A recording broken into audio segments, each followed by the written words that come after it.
ان نام نہاد مفکرین کا بھی ہے جنہوں نے گانے بجانے کو دین کا حصہ قرار دے دیا، اور پہلے ہی ہلاکتیں تھیں وہ مزید ہلاکتوں میں شامل ہوتے جا رہے ہیں، اور اس کو روح کی غذا کہتے ہیں۔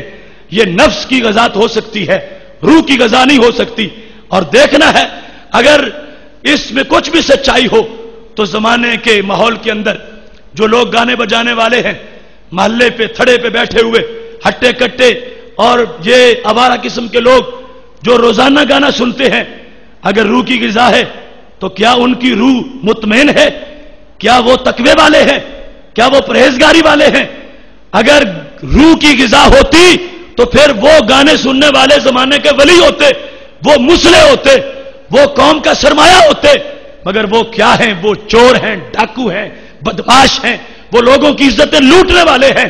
تو گانا سننے سے وہ خراب ہوئے، نہ کہ ان کی اصلاح ہوئی ہے۔ لہذا توبہ کرنی چاہیے ایسی فکر سے کہ اس ماحول کے اندر جب بدی شعلے مار رہی ہو پھر کہا جائے کہ نہیں گانا روح کی غذا ہے۔ مومن کی روح کی کوئی غذا نہیں ہے۔ اگر غذا ہوتی تو کم از کم 1000 گانا سننے والے جو ہیں ان میں سے 100 تو بندے کا پتر ہوتا جو نظر آتا کہ اس کو روح کی غذا مل چکی ہے، کمی تو نہیں رہی، دن رات سنتا ہے۔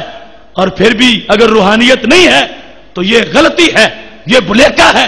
ہرگز یہ روح کی غذا نہیں، یہ شیطانی غذا ہے جس کی وجہ سے لوگوں کے اندر مزید شیطانیت پیدا ہوتی ہے۔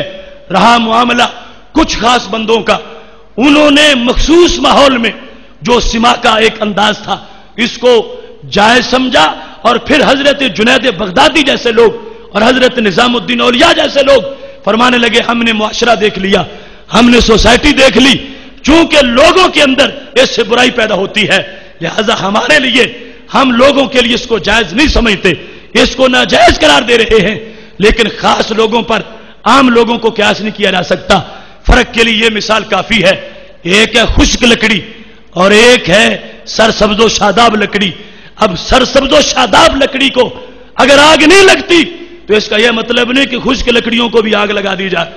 سرسبز و شاداب لکڑی کا ایک اپنا مقام ہے، اپنی صلاحیت، اس کے اپنے حقوق ہیں، لہذا وہاں آگ کا نہ لگنا اجازت نہیں کہ خشک لکڑیوں میں بھی آگ لگائی جائے۔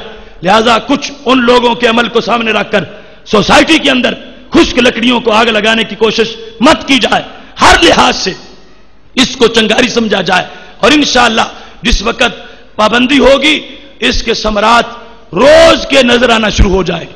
میں آپ کے سامنے اس بات کی گارنٹی دیتا ہوں اللہ کے فضل سے، جس شخص کو بھی عادت ہے گانا سننے کی وہ اس عادت کو بند کر کے دیکھے، رزق میں برکتیں ہوں گی، اس کی زبان میں برکتیں ہوں گی، اس کے گھر میں برکتیں ہوں گی، گھر کے جھگڑے ختم ہو جائیں گے، ناچاکیاں ختم ہو جائیں گی، بدسلوکیاں ختم ہو جائیں گی، کاروبار کا مندہ ختم ہو جائے گا، اور جوں جوں پابندی کرے گا دل میں نور بھی پیدا ہوگا، لذت بھی پیدا ہوگی۔ پھر وہ وقت آئے گا جو حضرت حارثہ رضی اللہ تعالیٰ عنہ سے نبی علیہ السلام نے پوچھا تھا حارثہ صبح کیسے ہوئی، تو کہنے لگے عرش تک نگاہ پہنچ چکی تھی۔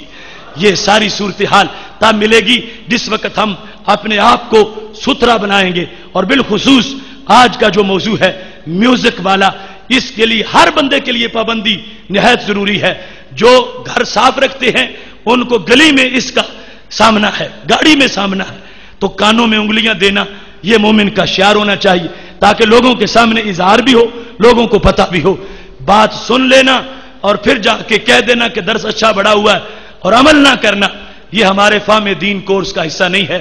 اتنے حضرات ہیں، اتنی خواتین ہیں، سب کے سامنے میری دست بستہ اپیل ہے، میں ایک چھوٹا ہوں آپ سے اور گناہگار ہوں آپ سے، مگر یہ میرے دل کی وہ آواز ہے جو قرآن و سنت کی ایک اتھا تعلیم کی روشنی میں ہے، اور میں اس کو اپنا فرض سمجھتا تھا، میں اس کو اپنے اوپر قرض سمجھتا تھا۔ اس قرض کو اتارنے کے لیے تمہیں بٹھایا ہے، اتنے قیمتی وقت میں تمہارے سامنے پیغام پہنچایا ہے، اس میں دل کی اتھا گہرائیوں سے تائب ہوتے ہوئے رب کے دربار میں پکا عہد کر لینا چاہیے۔ اگر ہم خود نہیں سنتے تو اوروں کے سننے کے خلاف جہاد کریں گے، اور اگر کوئی سنتا ہے تو وہ اپنے لیے پکے دل سے توبہ کرے کہ اے اللہ کلمہ جب تیرا پڑا ہے تو مرضی تیری کے مطابق زندگی بسر کروں گا، میں کسی شیطان کے ساتھ نہیں ہوں، شیطان کے کسی حامی کے ساتھ نہیں ہوں، اور ان تمام لوگوں کو اپنا دشمن سمجھو جو کسی طرح بھی میوزک پھیلا رہے ہیں، میوزک کے اڈے بنا رہے ہیں اور میوزک کے لیے دن رات دفتر کھول رہے ہیں، ان لوگوں کے خلاف جہاد کی ضرورت ہے۔ میری دعا ہے رب ذوالجلال ان نہایت ہی قیمتی لمحات میں ہماری ان آہوں کو قبول فرمائے، اور میرا مولا ہم سب کو میوزک کے خلاف آنی ہاتھوں سے جہاد کرنے کی توفیق عطا فرمائے۔ وآخر دعوانا ان الحمد للہ رب العالمین۔